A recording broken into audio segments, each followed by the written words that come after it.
Ladies and gentlemen, welcome to the Yummy Arts Theater. Yay! That's Tami's kitchen. Please welcome to the stage, and we'll let her explain everything that we're doing today, because this is an awesome cake, and let her explain it. Tami Utley. Yay! Hi, everybody. Well, welcome. Gosh, it's so nice to see. Well, I don't see you, but see everybody from around the world. I can't actually really see everyone. Folks are here from London, from Sweden, from New York. That's exciting. That is so exciting. So nice that you are spending the night, midday, mid-morning, or evening with me. Mm-hmm. Yep, excellent. What are we doing today? We are doing a gelatin fairy ballerina today. There you go. Okay. It's a fairy ballerina cake. You can see just the top here. This is obviously just a dummy, but we're going to be doing it in real cake. Yep.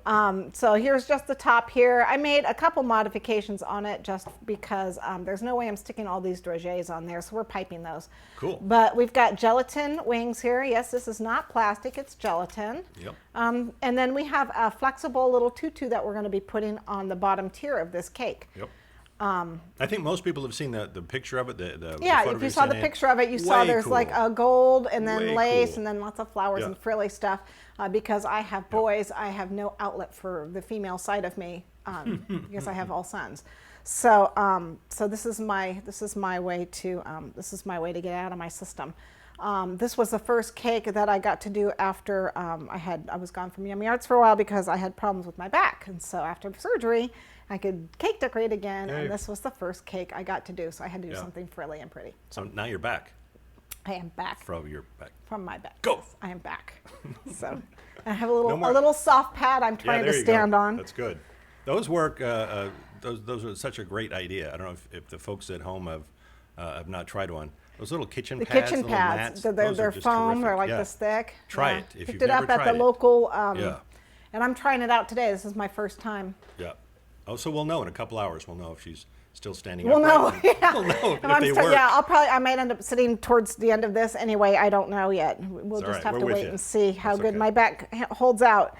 You figure if I can stand for 2 hours of racquetball, I should be able to do this. But so we're going to go ahead and start. Let's start this. I know you don't want to hear us yak. So what I've got here is just 6-inch round cakes. I didn't bother torting and filling every tier because, well, I'm not eating it, and I'm not going to, I'm not selling it. If you want to, you can tort and fill. I usually tort every inch, and these are 2-inch high. So right now I'm at 4 inches, so 6-inch by 4-inch right now.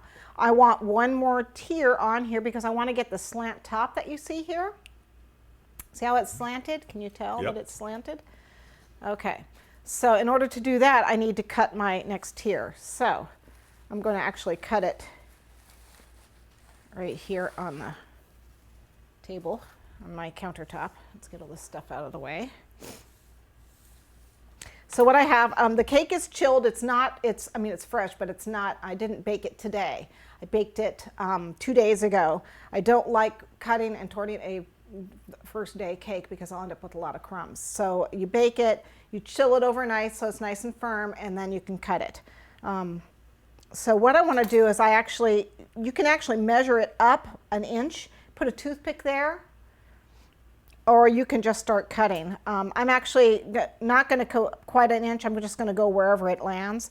But I'm going to start at the top and cut down, or start at the bottom and cut up. I prefer to go up. Just be careful not to cut your hand when you come up. You're going to have the blade going into your hand, so yeah, be careful. Okay, that's not recommended. That's a serrated knife? It's a serrated knife. And I'm just going to start down low, and I'm going to cut at an angle. See if you can see that, going up to the top, like so. Okay? Ta-da! So that's my first cut. I'm going to do one more. Starting a little lower, because it's better to start low and then go up. You can always cut more. Yeah, you can always cut more. There you go. Okay. And the excess you give to your producer? Is that I'm so sorry. If my producer can reach over there, he can certainly have that. It's just over the other side.